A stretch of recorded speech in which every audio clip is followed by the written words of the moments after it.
What is up YouTube? It's Kingfisher745 and this is going to be the Special Operations 22 first look and overview video. And I'm telling you, for this one there's a lot to look at. But before we begin, I do want to thank Matt at Matt Sketches. Thank you very much for this cool blade graphic. Alright, so what's new in this one? Well, first of all, there is a brand new 64 gold weapon called the Stake Thrower. I really don't know too much about this one other than it's part of the Hunter set, and it has a multi-function. The good news is I may actually buy this one because I was lucky enough to win a gold giveaway.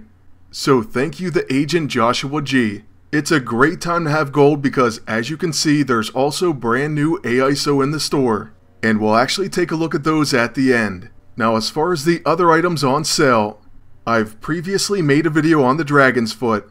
And as far as the scroll set, well, I don't plan on buying them myself, and truthfully I don't think they're as great as they once were.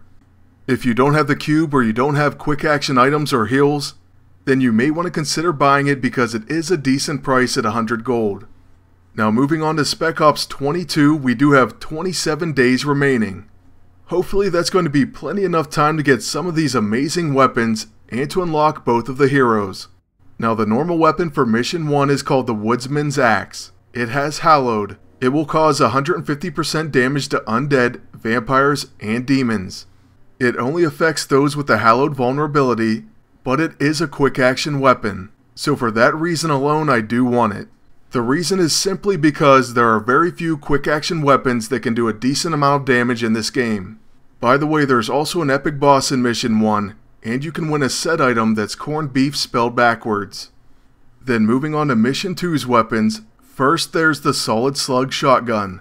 It has a chance to preemptively strike, well at least on melee attacks, and it has Hallowed, and applies Cower. Next we have the Gravedigger Spade.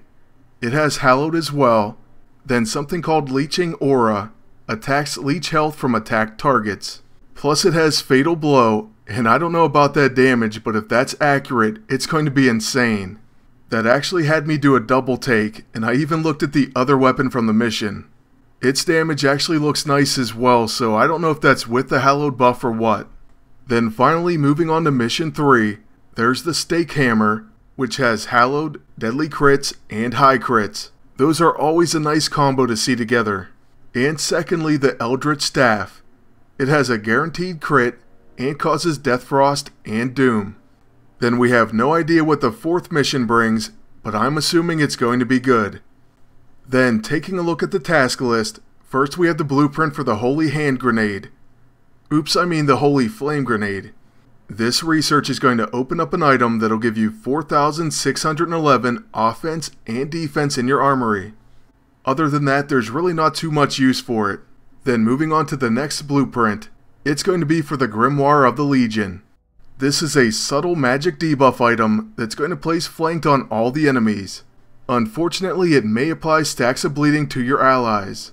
But hey, maybe there will be a reason for that as well. Then moving on to the next blueprint, it's going to be for the Sanctification of Flesh.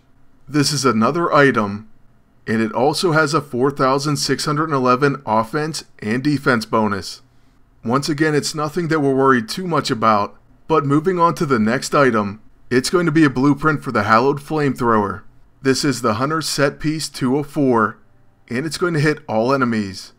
It will also gain Remove Debuff with another piece of the set. Then last, but certainly not least, we can win the Scrapper Blade. This new character comes with 3 passives.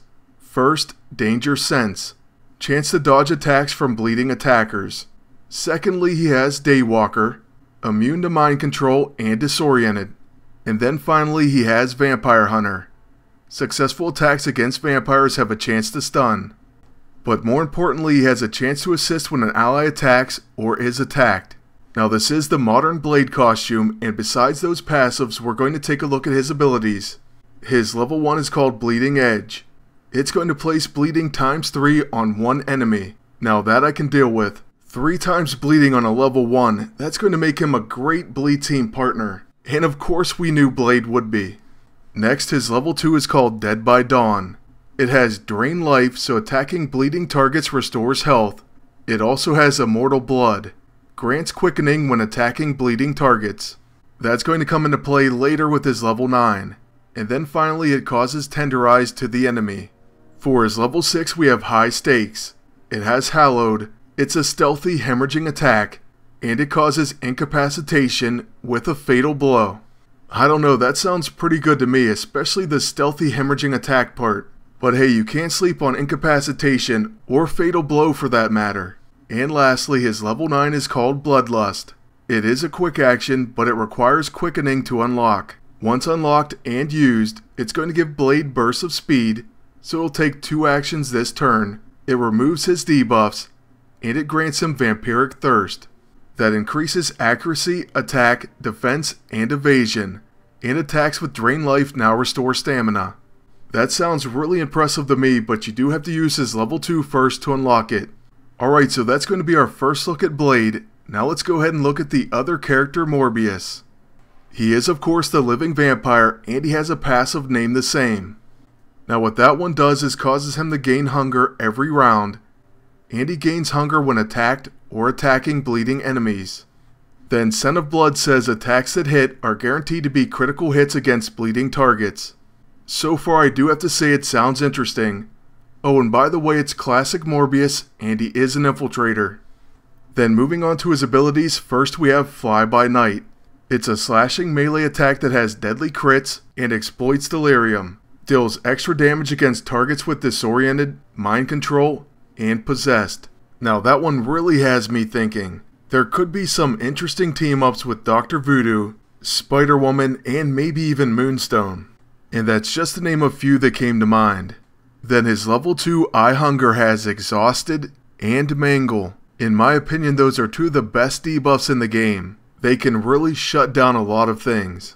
Unfortunately, allies may become disturbed by this action, lowering all their stats slightly. But it also does cause Sated on Morbius. This increases his accuracy, attack, defense, and evasion, and it removes and prevents hunger and starving.